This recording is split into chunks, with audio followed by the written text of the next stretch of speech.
जय Shri Ram guys, welcome back to the another video. Time हो रहा है 5:02।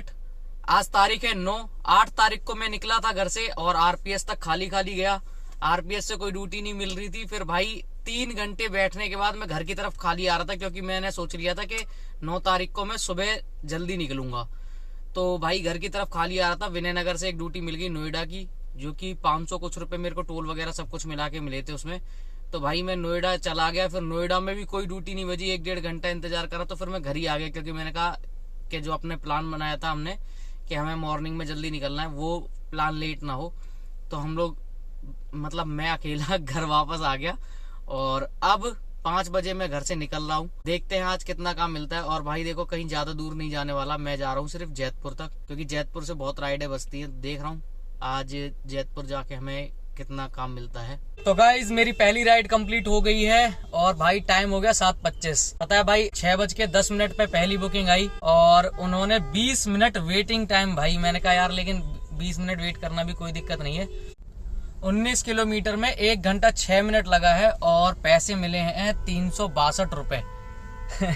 और भाई पता है एसयूवी की ड्यूटी थी। एसयूवी में इतना कम पैसा मिलने लगा है और वेटिंग टाइम तो कुछ जुड़ता ही नहीं है। 20 मिनट वेट किया है कस्टमर की क्लाइंट, और ओटीपी डाल के वेट किया है। ये नहीं ओटीपी बिना डाले, ओटीपी डाल के वेट किया है। अब भाई फिर भी पैसे इतने कम मिले, लेकिन चलो जो भी है। अभी आनंद विहार पे ड्रॉप किया है, अब आनंद विहार से बाहर निकल लूं धीरे धीरे और देखते हैं कहाँ की ड्यूटी बनती है। तो गाइस बहुत देर तक मैं आनंद विहार रेलवे स्टेशन पे खड़ा रहा, लेकिन भाई बहुत देर तक खड़े होने के बाद भी कोई बुकिंग नहीं आई और पुलिस वालों ने वहां से भगाना शुरू कर दिया। टैक्सी वाले बहुत ज्यादा इकट्ठे हो गए थे। तो मैं खाली खाली वैशाली में आ गया था और वैशाली में से एक गो की ड्यूटी उठा ली है मैंने, सेक्टर 3 नोएडा की। और सेक्टर 3 नोएडा अगर यहाँ से जाते हैं तो जो मैप दिखाता है वो दिखाता है हमें दिल्ली होके। तो दिल्ली होके जाएंगे तो 2 टोल मिल जाएंगे और एक्सल जितना पैसा हो जाएगा। गो में ही उठा लिए ड्यूटी इसलिए। तो देखते हैं क्या मिलता है, वहां पहुंच के पता चलेगा। तो गाइज मैंने जो सेक्टर 3 की ड्यूटी उठाई थी वो मैंने देख के उठाई। सेक्टर 3 उस पे लिखा था 20-32-0। तो मेरे को लगा कि सेक्टर 3 नोएडा की है और वो ड्यूटी निकली सेक्टर 3 ग्रेटर नोएडा की। तो जिसमें मेरे को कोई भी टोल टैक्स कुछ नहीं मिला और ड्रॉप करना पड़ा भाई मेरे को 24 किलोमीटर 249 रुपए में। और भाई कुछ नहीं मिला, क्या बताऊं। गो में चलानी पड़ गई गाड़ी बिना किसी टोल टैक्स के। अब यहीं पास में अमरपाली ड्रीम वैली है, वहां तक जाते खाली खाली 2.5 किलोमीटर है। वहां से शायद राइड कोई मिल जाए। बहुत सारी गो की राइड तो आ रही हैं, लेकिन अब एक्सल की राइड देखेंगे। अब गो पे जाएंगे ही नहीं भाई, चाहे खाली यहीं पे पड़ा रहना पड़े। तो गाइज अभी मैं आ गया हूँ निजामुद्दीन रेलवे स्टेशन पे और टाइम हो गया है 12:45। और जो राइड को अभी मैंने यहाँ पे ड्रॉप किया है वो उसको ग्रेटर नोएडा से लेके आया था मैं। और ड्रॉप करने पे मेरे को मिले हैं 743 और एक एमसीडी 843 रुपए। 33 किलोमीटर में 2 घंटे 14 मिनट लगे हैं, क्योंकि भाई बारिश हो रही है बहुत तेज और जगह जगह पे ट्रैफिक लग गया बहुत ज्यादा। तो 2 घंटे 14 मिनट लगे हैं भाई पूरे। तो गाइज जब से निजामुद्दीन ड्रॉप किया है तब से अभी तक मैंने एक भी ड्यूटी नहीं करी है। 5:28 हो चुके हैं। निजामुद्दीन से मैं खाली खाली आ गया था सीएनजी भरवाने और सीएनजी भरवा के मैं सीधा लाजपत नगर आ गया हूँ और अभी तक कोई भी ड्यूटी नहीं आई। और ड्यूटी जो आ रही है वो करने लायक नहीं आ रही है। जैसे एयरपोर्ट की आई थी और भाई इतने कम पैसे दे रहा था, और एक आई थी परी चौक की और परी चौक वाले में तो इतने कम पैसे दे रहा था जैसे लग रहा था मैं गो में जाऊंगा। अब भाई 6 बंदे बैठा के ले जाऊं और छोटी गाड़ी, या छोटी गाड़ी में जाता तो एक बात ये भी है कि चलो छोटी गाड़ी की ड्यूटी लेके जा रहा हूँ।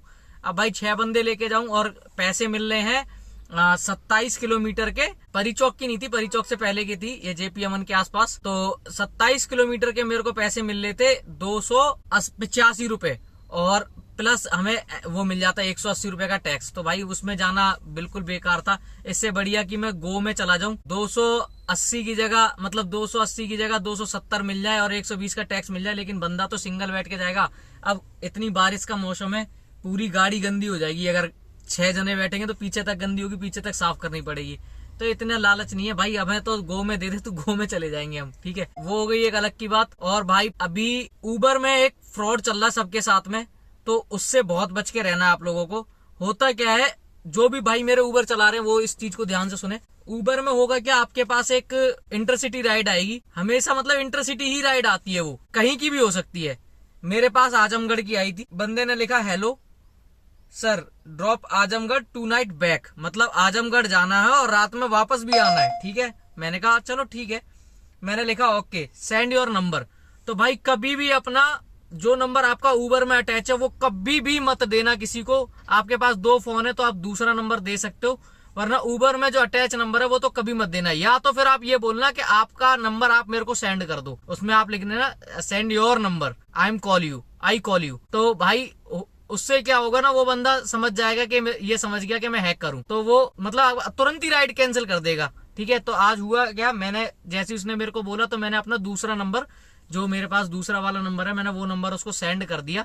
जैसे ही सेंड करा उसने सीधे नीचे गाली लिखी और गाली लिखने के बाद लिखा रॉन्ग नंबर। इतने में मैं कुछ रिप्लाई करता, इतने में उसने राइड कैंसिल कर दी। तो भाई मैं रिप्लाई भी नहीं कर पाया तो चलो वो एक अलग की बात है। तो भाई आप लोग अवेयर रहें इस चीज से कि आपको कभी भी किसी को मतलब अपना नंबर, वो नंबर शेयर नहीं करना जो आपका उबर में अटैच है, ठीक है। आपको दूसरा नंबर आप दे सकते हो। मेरे को तो ऐसा फील होता है कि जैसे ये कोई ड्राइवर ही है जो जिसको कुछ ऐसा पता चल गया कि आईडी 3-4 दिन के लिए बंद हो जाती है।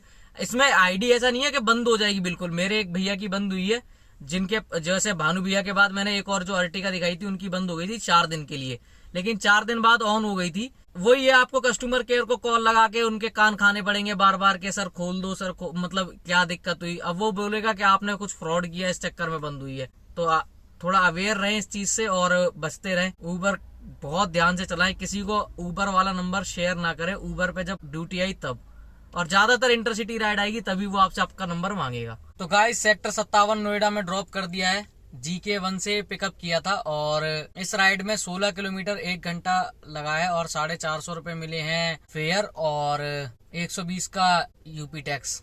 अब अगली राइड के इंतजार में देखते हैं कहाँ की राइड मिलती है। तो गाइज सेक्टर 62 से मेरी ड्यूटी आ गई थी ओल्ड दिल्ली रेलवे स्टेशन की और यहाँ ड्रॉप करने पे 26 किलोमीटर में 56 मिनट लगे हैं और मेरे को 494 रुपए मिले हैं और एक MCD यानी 594। मैं पहुंच गया हूँ पुरानी दिल्ली रेलवे स्टेशन और अब यहाँ से कोई ड्यूटी बजेगी नहीं क्योंकि इस टाइम यहाँ पे कोई ट्रेन होती नहीं है। तो यहाँ से सोच रहा हूँ खाली खाली लाल किले चला जाऊँ क्या। तो गाइस लाल किला से सेक्टर 76 नोएडा की बुकिंग मिल गई थी और भाई 23 किलोमीटर के मेरे को मिले हैं 399 रुपए प्लस 180 का यूपी टैक्स और ड्रॉप कर दिया है। अब देखते हैं कहाँ की बुकिंग आती है और टाइम भाई वैसे घर जाने का हो गया 10:23 हो गए। अगर आधे घंटे में बुकिंग आती है तो ठीक है और बुकिंग नहीं आई तो भाई सीधे घर के लिए निकलेंगे। तो गाइज बिना वेट करे मैं जा रहा हूँ घर वैसे मैंने सोचा था आधा घंटा रुकूंगा, फिर मूड घूम गया, मैंने कहा घर ही चलते हैं। और भाई मेरा आज टोटल काम हुआ है ओला उबर दोनों का मिला के 3100 कुछ रुपए का मैंने अभी टोटल किया था, लेकिन अभी दूसरा फोन पकड़ नहीं सकता हाथ में क्योंकि गाड़ी चला रहा हूँ। और भाई अब जल्दी फटाफट से घर जा रहा हूँ और घर पहुँच जाऊँगा मैं लगभग 11 बजे तक क्योंकि और भाई देखो काम मेरा जो 3100 का हुआ है इसे बहुत अच्छा काम नहीं कह सकते, बहुत गलत नहीं कह सकते तो बहुत अच्छा भी नहीं कह सकते क्योंकि इतने दिनों से काम नहीं हो रखा था तो ठीक है, लेकिन सोचो कि बहुत अच्छा काम हो गया। 3100 रुपए का तो बहुत ज्यादा नहीं हुआ क्योंकि भाई सुबह 5 बजे का निकला हुआ हूँ मैं और 11 बज जाएंगे मेरे को घर घुसते घुसते, ठीक है। तो 18 घंटे हो जाएंगे मेरे को अपनी ड्यूटी करते हुए और 18 घंटे में पहले के टाइम में मैंने 7-8 हजार का काम किया है तो अभी आधा भी काम नहीं हुआ अगर उस काम को देखा जाए तो चलो जो भी है बाकी ठीक है। बाकी मिलते हैं फिर अगली वीडियो में, तब तक के लिए जय Shri Ram. Like share subscribe करते रहें, कर दिया करो भाई यार, तुम्हारा भाई देखो कितनी मेहनत करके तुम्हें बताता है कि कब काम आ रहा है कब क्या आ रहा है, तो सब्सक्राइब तो कर ही दिया करो भाई।